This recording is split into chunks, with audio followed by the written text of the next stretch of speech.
Welcome to the National Council's podcast, where we dive into credit union governance and operation essentials. I'm your host, Grant Sheehan, CEO of NCOFCU, and today we're discussing a critical topic, the importance of credit union directors understanding the profit and loss statements, or what are called P&L statements, and how these documents affect the credit union's overall health and decision-making.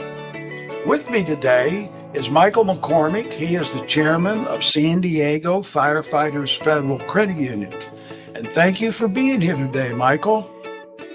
Hey, thank you, Grant. I'm glad to talk to you about an important topic like this, and especially for anyone involved in credit union governance. Well, good. Let's start by kicking things off. Can you explain the profit and loss statement and why it is important for credit unions? Sure. A profit and loss statement summarizes the revenues, costs, and expenses incurred during a specific period, typically monthly, quarterly, or yearly. For credit unions, it provides insight into financial performance, profitability, and operational efficiency, all three things that all directors should be concerned about. Well, what are some of the key components that directors should focus on in a P&L statement? Directors should pay attention to total revenue, which includes interest income from loans and non-interest income from fees. They should also look at operating expenses and net income, comparing these totals to prior periods to identify trends. How does understanding the P&L statement empower directors to make informed decisions?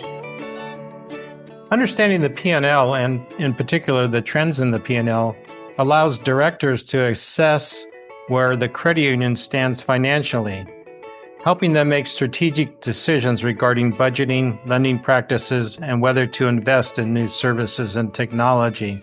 The P&L tells us how we're making money, how much we are spending to make that money, and how much we have left over to make new services and new technology part of our credit union.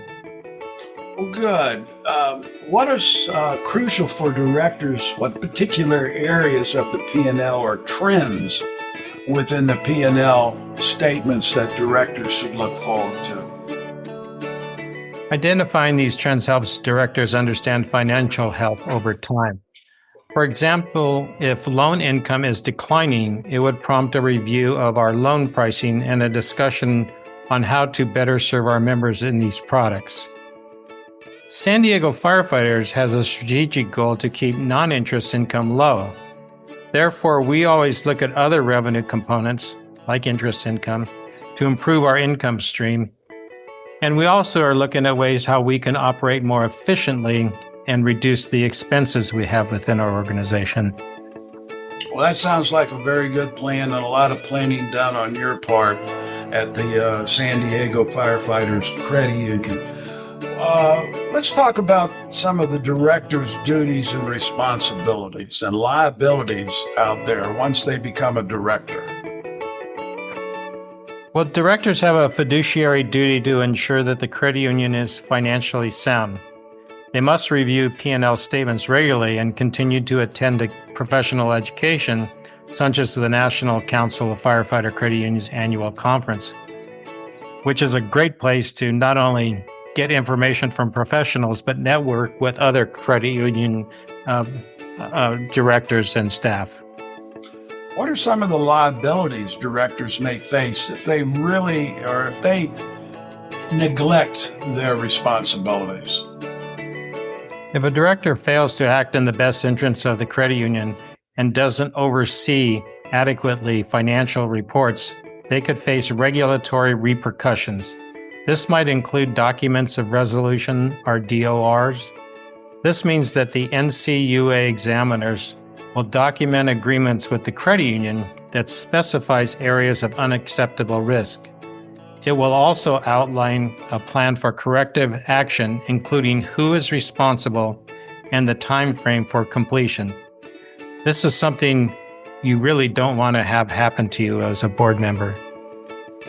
I can understand that. What are some of the best practices you would recommend for a existing credit union director and a new director when reviewing the profit and loss statements? Well, obviously, these reviews should be on a very regular basis. At San Diego Firefighters, we do it monthly in ALCO meetings before every board meeting. But the other part is to get smarter and have better understanding of the credit union industry. And training sessions on financial literacy can also be beneficial to ensure everyone is comfortable analyzing these statements. The National Council's First Responder Credit Union Academy is a perfect source for this training. And it works best if you identify a topic to look at as a board and then discuss it at a future board meeting. How important is it for directors to engage with management regarding the financial performance of the credit union? Well, that's crucial, Grant. I look at the board and the staff as a team, and open dialogue between directors and management helps clarify financial data, identifies challenges, and helps them make more informed strategic decision. We find it just so vital to have collaboration and a deep understanding of the operational landscape. And this comes from these discussions between the board and staff. Great. That's great information, especially for a new director coming on board, not to feel that he should not ask questions or he should just listen to what's being given to him. He needs to have a little background, as we've discussed previously, so that he can ask the right questions and look for the answers. What would you, let's say, what are some of the key pieces of advice you would give a director regarding the profit and loss statement and financial oversight? Well, I would say, like you just said, Grant, don't shy away from asking questions, particularly when you're new. Your job as a director is to make decisions based on things you understand.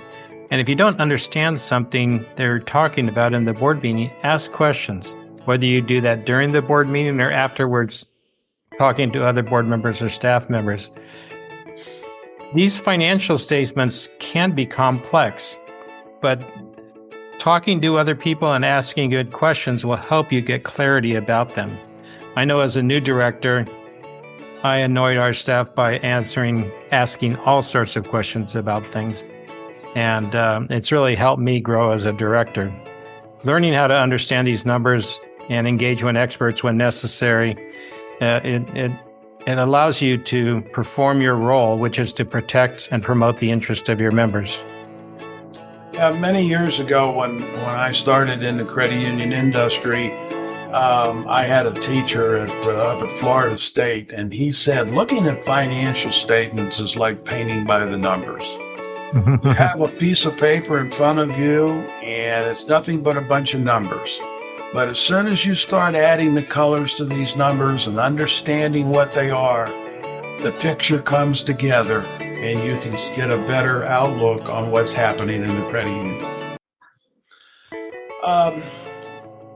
Grant, can I cue in on that too? Because the paint by numbers, the colors are the trends. If you just look at a profit and loss statement by itself, well, you can see how they did in that particular period. But the more important understanding is understand what they were doing before and where they hope to go to in the future. And the profit and loss statement will allow you to understand and measure how well you're achieving the goals you've set in the credit union. Absolutely. All right, our time is running a little bit low here.